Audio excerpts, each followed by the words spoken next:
Olá pessoal do quarto ano, estamos aqui para a nossa videoaula número 3 e a última do nosso primeiro bimestre. Nós vamos aí trabalhar a página 30 até a página 34. A partir da página 30, nós vamos aí finalizar o conteúdo de migrações no Brasil do passado, falando um pouco sobre a questão da migração forçada. Migração forçada é algo que é contra a sua própria vontade.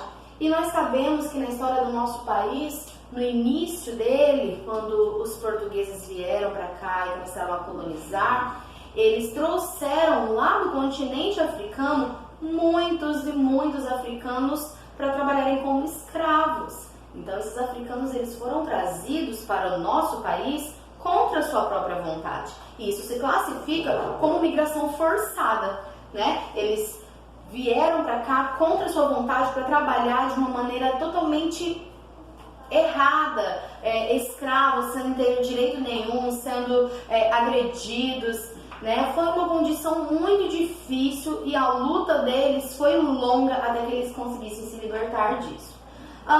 Essa vinda dos africanos para o Brasil nos trouxe uma influência muito grande cultural, né? Eles influenciaram de uma maneira destacada, né? Como nós já conversamos, muitos povos de vários países influenciaram o Brasil, porém alguns mais que outros. E os africanos é um dos 3 povos que é a base da nossa cultura brasileira. A nossa cultura brasileira ela tem uma base de 3 culturas: a cultura indígena, a cultura portuguesa e a cultura africana. É a nossa base. Então, os africanos, eles fazem parte da base da cultura brasileira. Eles influenciaram o Brasil, coisas que nós temos aí até hoje no nosso dia a dia, como a música, a culinária e até a nossa maneira de falar. Tem coisas que nós falamos no nosso dia a dia, conversando, palavras que foram influenciadas da cultura africana e nós não sabemos, né? Aí nós temos a capoeira, o samba, que são influências africanas, e até palavras como moleque, cochilar e canjica são palavras influenciadas pela cultura africana no nosso país. Tudo bem? No Conectando, da página 30 e 31, nós temos a atividade número 1, que é de acordo com o que você estudou, você vai responder qual é o motivo da migração dos africanos para o Brasil. E os motivos que eu acabei de falar era que os portugueses trouxeram eles contra a sua própria vontade para serem escravizados. E como esse tipo de migração é chamada? Migração forçada, tá aí na página 30. A número 2, vocês vão aí completar as palavras, algumas palavras do nosso vocabulário que são de origem africana. Leia as dicas a seguir e descubra alguma delas. Nós temos aí, em alguns lugares é chamado de menino, garoto ou piá. A palavra começa com M e tem 7 letras. Se nós voltarmos ali na página 30, nós vamos ver a palavra moleque. Soneca curta, com pouco tempo. A palavra começa com C e tem 7 letras. Cochilo. Letra C, afago, carinho na cabeça. A palavra rima com boné e tem 6 letras. Cafuné, também é uma palavra de origem africana. Agora nós vamos começar o nosso último tópico da nossa apostila, que é a mão de obra e a migração. Então, teve um período do Brasil em que ele recebeu muitos imigrantes de vários países do mundo. Essas pessoas vinham, diferente dos africanos, elas vinham por vontade própria, atrás de melhores condições de vida.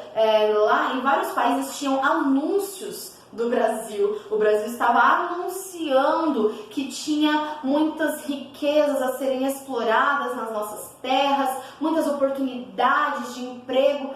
Eles faziam uma propaganda assim milagrosa em que as pessoas viam aquele anúncio e elas falavam assim: meu Deus, eu preciso ir para esse lugar porque a minha vida vai melhorar. Então, teve um período em que veio uma migração em massa de pessoas para o Brasil.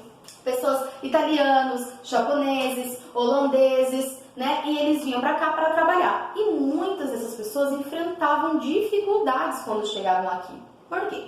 Quais eram as dificuldades? Primeiro, muitas dessas pessoas, para vir ao Brasil, elas eram contratadas por empregadores, fazendeiros para trabalhar nas colheitas de café, e esses empregadores eles pagavam a passagem dessas pessoas. E quando chegava aqui, essas pessoas tinham que trabalhar para pagar essa dívida. Só que o salário que elas ganhavam não era suficiente para ela pagar essa dívida. Então ela tinha essa dificuldade de juntar esse dinheiro para pagar a dívida e conciliar isso com a compra de alimentos, de roupas, o seu próprio sustento. Essa era uma das dificuldades. Eles também enfrentavam a dificuldade no trabalho pesado, nas lavouras, esse endividamento que eu falei para vocês com a viagem e a adaptação a uma nova cultura, uma nova língua, tudo diferente do que eles estavam acostumados. Tudo bem? Na página 32, nós temos o Interpretando, que vocês vão aí observar essa obra do Rafael Gambodi, que se chama Os Imigrantes e é de 1894. E vocês vão interpretar e responder aí o que foi representado nessa obra, os elementos da imagem que indicam se tratar de uma cena de imigração e quais foram as dificuldades que os imigrantes enfrentavam no Brasil após a sua chegada, que foi o que eu acabei de falar aqui nesse tópico anterior. Na página 33 nós temos o lápis na mão, onde vocês vão utilizar essa tabela para seguir os motivos das migrações do passado e atualmente. Vocês vão aí rever o que nós falamos nas últimas aulas e completar quais eram os motivos das migrações do passado. Alimentação, clima, busca por riquezas, água, desastres naturais, né? E as migrações atuais? Estudo, trabalho, família, refúgio de guerras, desastres naturais também. Porque o desastre natural, ele é uma dificuldade, ele é uma situação que sempre ocorreu, não é algo novo, né? Ele já vem com o passar dos anos, os lugares acontecendo esses desastres e fazendo com que as pessoas saíssem dos seus lugares de origem. Vocês vão citar uma semelhança entre as migrações da atualidade e as migrações do passado. Então, tanto no passado quanto na atualidade, o objetivo das pessoas era buscar melhores formas de se viver, seja em relação ao emprego, seja em relação ao refúgio de desastres naturais ou de guerra. O objetivo era o mesmo, era buscar uma forma melhor de vida. Há semelhanças e diferenças entre as migrações dos primeiros europeus e as migrações de alguns brasileiros? Vocês vão responder isso daí relacionado a tudo que a gente já veio conversando. Então, os europeus eles migravam para o Brasil com promessas de enriquecimento, como eu falei, as promessas feitas através daqueles anúncios, nossa, que mostrava o Brasil como, né, o pote de ouro no final do arco-íris e que todo mundo tinha que ir atrás desse lugar, porque ali ele ia melhorar de vida, ele ia ficar rico, né? E a gente sabe que muitas dessas coisas não aconteceram. E na atualidade, muitos brasileiros eles também migram buscando essas melhores oportunidades de vida, né? Nós estudamos algumas influências culturais de diferentes grupos de imigrantes. E para recordar essas informações, vocês podem ler lá no Mapa do Brasil Ilustrado da página 3 do material de apoio, que é um conteúdo adicional. Na página 34, no número 4, vocês vão aí colocar sobre os japoneses, que também foi um grupo que migrou para o Brasil. Os japoneses, eles influenciaram a nossa cultura. Zori é um calçado tradicional do Japão e inspirou, inspirou a criação de um calçado popular no Brasil, usado por muitas pessoas de todas as idades em todas as regiões do país.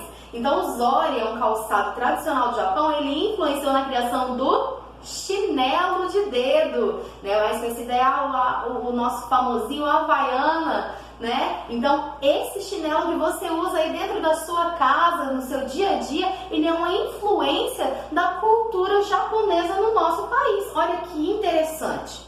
E aí, no espaço a seguir, vocês podem elaborar uma colagem com revistas e jornais para representar o calçado, que é a versão brasileira do Zori.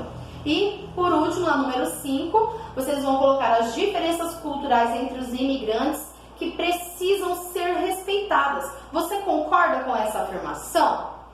Por que deve ser respeitada ou por que não deve ser respeitada? Qual é a sua opinião sobre isso? E coloque a sua justificativa. Ou por que você pensa isso? Tudo bem? Esse foi o nosso conteúdo do primeiro bimestre. Não se esqueçam de acompanhar esse conteúdo no livro de atividades de vocês. E qualquer dúvida que vocês tiveram sobre esse conteúdo, deixa aí nos comentários embaixo do vídeo, que na nossa webconferência nós estaremos esclarecendo todas as dúvidas, tudo bem? Então, a partir da semana que vem, nós vamos estar liberando as apostilas do segundo bimestre para começarmos o nosso novo conteúdo. Até a próxima!